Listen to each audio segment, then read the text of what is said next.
Hi. Recently, I was in conversation with one of our students who cleared RBI Grade B exam 4 years back. And the conversation actually raised a very important point in my mind, that is RBI paying enough to its officers? तो आपने देखा होगा बहुत सारे videos बनते हैं, salary ऐसी है, ये अलाउंसेस हैं, ये पर्क्स हैं, and it's basically trying to create a positive scenario. जो है, वैसे सैलरी अच्छी है, ऐसी कोई बात नहीं है, but let's discuss it, something, of the tangent, कि is RBI paying its officers enough? Now, why did this question come to my mind during that conversation with one of our RBI selected student? So, अब ये जो हमारे student थे, 4 साल पहले इन्होंने RBI exam crack किया था। ये उस टाइम पे एक इन्वेस्टमेंट बैंक में काम करते थे। इनका पैकेज कुछ 30 to 35 lakhs के बीच में था। 4 साल पहले की मैं बात कर रहा हूँ। At that time, the package that RBI used to offer was somewhere between 28 to 30 lakhs. अब तो खैर वो approximately अब recent increment के बाद it has reached somewhere around 40 lakhs also. तो उस टाइम वो थोड़ा सा कम पैकेज पे वहाँ पे गए, but the point is that he was telling me कि अगर वो इन्वेस्टमेंट बैंक में ही होते तो आफ्टर 4 इयर्स शायद वो 35 से 60 या 65 लाख पे पहुंच जाते if he would have worked hard. The point is not that he was complaining और ही वाज डिसअपॉइंटेड, वो बहुत खुश थे। He knew that this would happen, right? ऐसा नहीं था उनको नहीं पता था। He basically traded for a good work life balance, peace of mind and job stability for the salary. But that raise an important point in my mind, जो मैं आपसे आज क्वेश्चन डिस्कस कर रहा हूँ, that is RBI paying it's officers enough? ऐसा नहीं है कि मैं कह रहा हूँ कि आरबीआई कम पे करता है, ना ही मैं कह रहा हूँ आरबीआई ज्यादा पे करता है। That's an open point that we need to discuss. मैं दोनों साइड के आर्गुमेंट आपके पास रखूंगा, आपके सामने रखूंगा, आप भी अपना ओपिनियन बताएगा। This just an open discussion, ठीक है? जस्ट बिकॉज आई थिंक हमें सिर्फ पढ़ाई नहीं, और भी चीज़ें हमें डिस्कस करनी चाहिए। We want to get into the top notch body of our India, तो उसमें क्या पे स्केल है, this is a matter of concern for everyone. तो जब मैंने इसके बारे में सोचा, मुझे बेसिकली लगा कि तीन चीज़ें हैं जिसके बेस पे the pay can be decided. One is the talent you are hiring, the kind of talent you are hiring. Second is how much profit or surplus your company is generating. And the third one is that what kind of life that organization, sees in the future for its officers. तो ये तीन point हैं जो मैं आपके साथ एक एक करके डिस्कस करूंगा, आराम से डिस्कस करेंगे। इसमें कोई बायस्ड चीज नहीं है। मैं दोबारा कह रहा हूँ, I am not in one view के सैलरी ज्यादा है या कम है। We are just discussing and I want your opinion in the comment section. आप मुझे कमेंट करके जरूर बताइएगा। तो जो फर्स्ट पॉइंट है, that if we take into count the kind of talent is being hired, is the salary enough, are they paying enough to its officers? अब अगर हम टैलेंट की बात करें तो ऐसा भी नहीं है कि आरबीआई में कोई टॉप नॉच आईआईटी या आईएम वाले लोग आ रहे हैं। कुछ आते हैं, but they are very few. Not everyone is from the prestigious institutions. अच्छे कॉलेजेस से हैं, बट आईआईटी आईएम नहीं है। बट टैलेंट आता है भाई, टैलेंट अच्छा आता है। मैं ऐसा क्यों कह रहा हूँ? Because if you take in to count the competition, यार कंपटीशन आप देखो कि 1,12,000 लोगों ने एग्जाम दिया था पिछले साल, 40 लोग सेलेक्ट होंगे। मतलब ये 2026 की अगर बात करें, तो 1,12,000 में से जब 40 लोग सेलेक्ट हो रहे हैं, मतलब you are taking the cream of the cream of the cream of a country which would be representing RBI in future. तो ये वो लोग हैं जो कंपटीशन तो बीट कर ही रहे हैं, provided the right type of environment they can do good in any field, be it be consulting, technology, finance, investment banking. ये वो टैलेंट है। तो अगर ये इतना अच्छा टैलेंट है, shouldn't RBI be paying them on the same scale as other corporates would do so?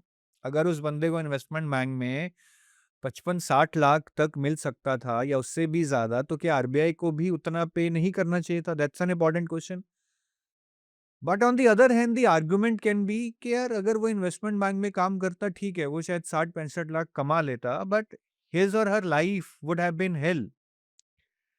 Daily 8-8 9-9 बजे तक वो लोग काम करते हैं, वीकेंड्स पे भी काम कर रहे होते हैं, कोई जॉब स्टेबिलिटी नहीं है। हेल्थ अलग डिटेरेट हो रही है। तो अगर इस सिनेरियो को देखा जाए, what RBI is giving you is job stability, peace of mind, work-life balance. So basically, money is getting traded off for the better life you want to live with peace of mind and job stability. That's all. And the point which makes this argument even stronger is कि RBI जितना भी पे कर रहा है, अगर आप देखेंगे बाकी गवर्नमेंट जॉब से तो काफ़ी अच्छा पे करता है। So that's an important and I think positive point कि आरबीआई अच्छा पे करता है। तो मैंने आपको दोनों साइड का बताया है। One is that they might deserve more, on the other hand I think they are getting enough along with other perks which are intangible, such as peace of mind and job stability and work life balance, and no other organization can give that. So let me know your view on that, on the first point, and let us now progress to the second point. Now, the second point in our list is what kind of profit or money the organization is generating. Now when it comes to RBI, things get very interesting. RBI being the central bank of India, it has various sources of income और RBI बहुत ज़्यादा profit generate करता है। To give you the idea कि RBI कितना ज़्यादा profit generate करता है, आप बस ये समझो कि आरबीआई ने 2,87,000 करोड़, 2,87,000 नहीं, 2,87,000 करोड़, मतलब करोड़ कितने, 2,87,000 करोड़ का डिविडेंड गवर्नमेंट को दिया है। This is part of the RBI profit. RBI profit इससे भी ज्यादा है। So when an organisation is generating such an huge profit, 2,87,000 crore, अगर आप इसको आरबीआई के number of employees, let's assume 15,000, I don't know the exact strength, तो 2,87,000 crore divided by 15,000, that is approximately 20 crore पर एम्प्लॉय। 20 करोड़ पर एम्प्लॉय। मैं ये नहीं कह रहा कि अब ये सारा पैसा 20-20 करोड़ एम्प्लॉयज को दे देना चाहिए। That is not how the central bank works, and the purpose of RBI is not to maximize profit or to maximize the earning for its employees. But the point is that if you are the central bank of India, you are running the economy of India, and you have employees which are cornerstone of your organization, can you afford to give better salary and better lifestyle to your employees? If yes, should you be giving that? That is the question. Right. So that is one way of looking at it. But the another way is obviously that RBI is the Central Bank of India. It is representing Government of India. It does lending and borrowing on behalf of Government of India. So basically, the profit that RBI is generating kind of belongs to Government of India, and that should be used for the welfare schemes in a country, for the infrastructure development of country. Basically, it's a public money which should be spent on the larger public infrastructure and welfare schemes so that the needs of the larger public is satisfied. That's an argument against it. So I'm not saying yes and no, that they should be given more salary or that their salary is good. Now again, that's an open point, and I leave it to you to comment on this also. That is the second point, that taking into account the profits of RBI, can RBI afford to give maybe a certain share of that to employees and their overall salary is increased or not? The third point that I want to discuss is the salary, whatever RBI is paying, ensures a good lifestyle for its officers, because that is very, very important that the workforce is happy. Now, forget about IIT, forget about IIM, forget about RBI, forget about what salary RBI is paying. The simple question is कि जो भी salary RBI दे रहा है उससे आप किस तरह का लाइफस्टाइल जी सकते हो। नाउ लेट्स अज्यूम कि जो भी है उसमें से 2.5 लाख इन हैंड आ रहा है, ठीक है, क्योंकि टैक्सेस भी डिडक्ट होंगे, एनपीएस भी डिडक्ट होगा, कुछ अलाउंसेस मंथली नहीं मिलते हैं। तो let's assume it on the higher side कि 2.5 लाख इन हैंड मिलेगा आपको। अब क्या ये एनफ है to have a very good lifestyle? Now for an officer who is living in Mumbai, अगर हम मिनिमम से मिनिमम एक्सपेंसेस भी लगाएँ, उसका खाने पे 15,000 का खर्च होगा, 5,000 मेड पे, ठीक है, क्लीनिंग के लिए मेड आएगी, फिर 5,000 कुक लेगा जो खाना बनाएगा, फिर ट्रैवल ऑफ़िस के लिए ट्रैवल करना पड़ेगा, 3-4,000 उसमें भी लगेगा अगर आप शेयर्ड शेयर्ड कैब में भी जाओगे। इलेक्ट्रिसिटी का भी आपका 7-8 हज़ार इलेक्ट्रिसिटी का बिल आएगा, और उसके अलावा there would be a rent, even if you take 1 BHK 50-60 हज़ार से कम नहीं मिलेगा. So the expenses, minimum to minimum, I would say, for a single person living in Mumbai would be 1 lakh per month, right? And if you add to it for a person who is married, have kids, and have old parents, then there would be uh, no more expenses in household. आपकी health care expenses बढ़ जाएंगे, education expenses बढ़ जाएंगे, insurance expenses आ जाएंगे, travel expenses बढ़ जाएंगे, and then suddenly the expenses would be at least 1.5 lakh per month directly from 1 lakh. तो 2.5 लाख जो हमें बहुत अच्छा लग रहा था, ठीक है, कुछ टाइम पहले, suddenly starts looking less when you are incurring 1.5 lakh of fixed expenses per month.